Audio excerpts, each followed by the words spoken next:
Okay, this is the history interview. So, what is your name? Maxine Mandel. And what is your name? Arthur Mandel.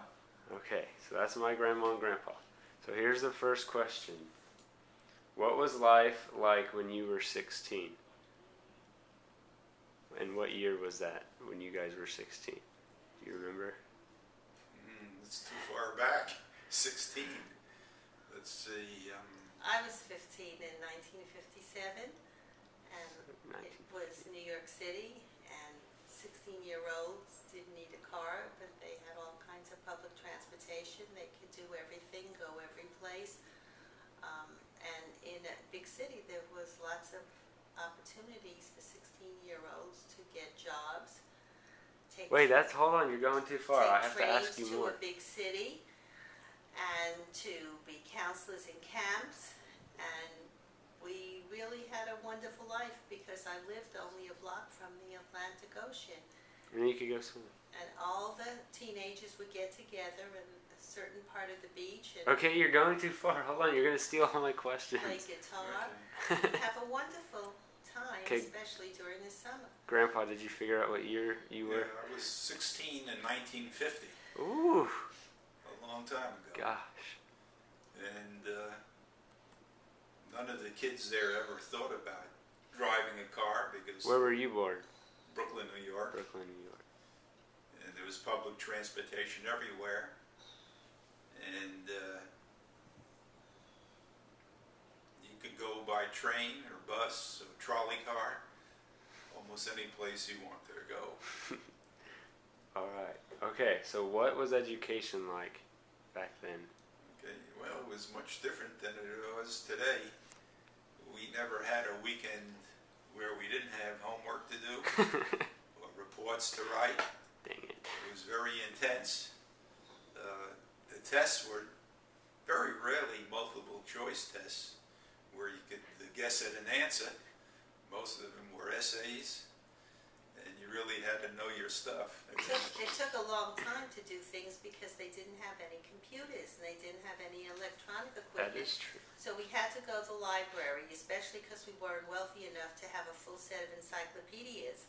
And to look up information, we took a bus to the library, and most of our studies were, when I was 16, what was like group studies. You would have a group and choose people and then study about many different things. Also in New York City, the most important thing, almost every class, you could never properly finish the class or get a grade until you took a test called the Regents. Other states have them, but few.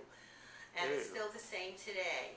And so other than your electives, you needed a Regents for every single class, which was a difficult test, and you could never graduate without them.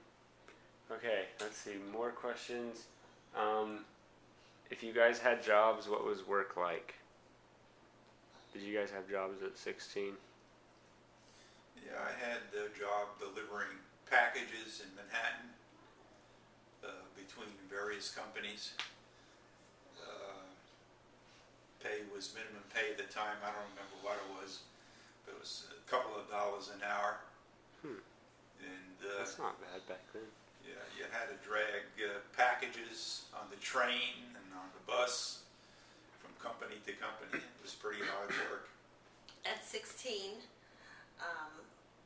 I was a camp counselor. People want to get out of New York City, and so they'd go to New York State, and they'd go to camps. There was a junior counselor, as a counselor.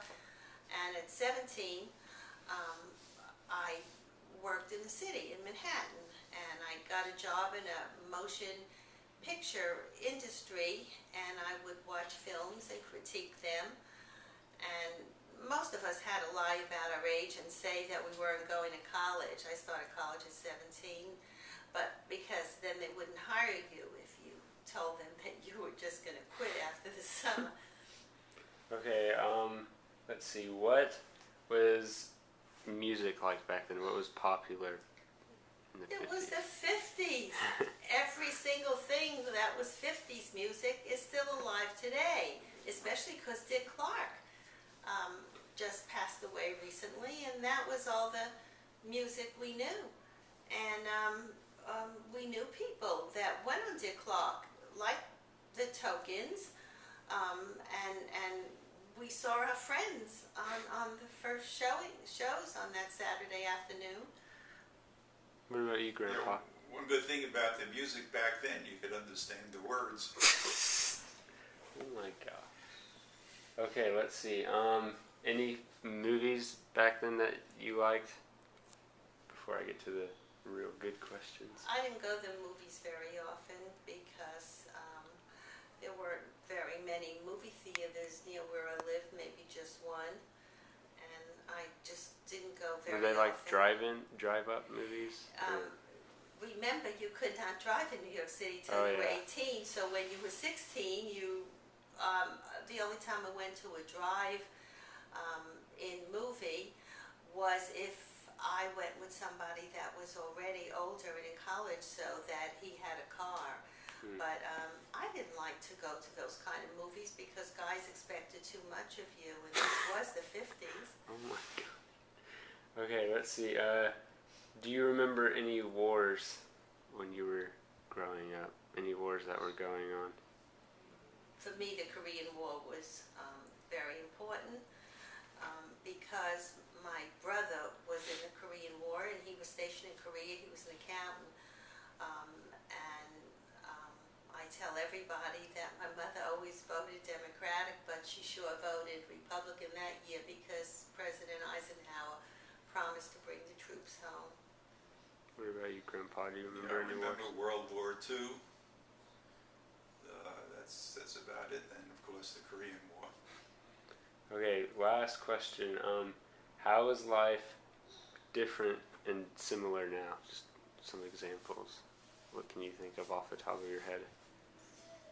Well, at that time, kids took their baseball glove and bat and went out to a schoolyard somewhere and organized teams and played, and the parents never had to worry. The only restriction was to come back in the evening for dinner, because you had dinner as a family. Otherwise, there was very little supervision of the parents, by the parents. The biggest similarity is I trained my daughter to be happy to play outside, and she trained my grandson Chandler to be happy playing outside. And that's what we did. We played outside. There was no place else to go. We lived in small apartment buildings. But now children never go outside. They're inside with video games. But my grandson Chandler is different. I don't like the video. Okay, that concludes our interview. And now I have to go write a paper. So say Well, bye. I have more to say. Well, if you can think of anything, go ahead. Those are pretty much all my questions. Anything you want to say before I hit end? Well, we lived in the city, and most of us lived in apartments. Very rarely do we have friends that owned a house. And if they owned a house, they were considered wealthy. So we lived in small apartments, and for the most part, they were pretty cramped. But we all got by. Not such thing as air conditioning. Ooh. Yes, you had to suffer through the heat. So in the evening when you slept, all the windows would be wide open. You wouldn't have to worry about somebody coming in. Boys It and was very girls, safe. boys and girls had a different way of meeting each other. You Not on Facebook. couldn't meet on Facebook because there was no computer, and you couldn't meet in the ways you met. But I was lucky since I lived on this huge beach right off the Atlantic Ocean. They were divided into bays, sections, and one bay might be where high school kids go, another bay maybe college kids, so you could do that. And you'd go, there'd be a bunch of kids, and you could all meet up. They'd also meet in different organizations that we belong to, maybe after school or maybe in school. But the fellow would actually have to just come and ask the girl out. We didn't have texting or Facebooks or anything like that. So, but he could really easily take the girl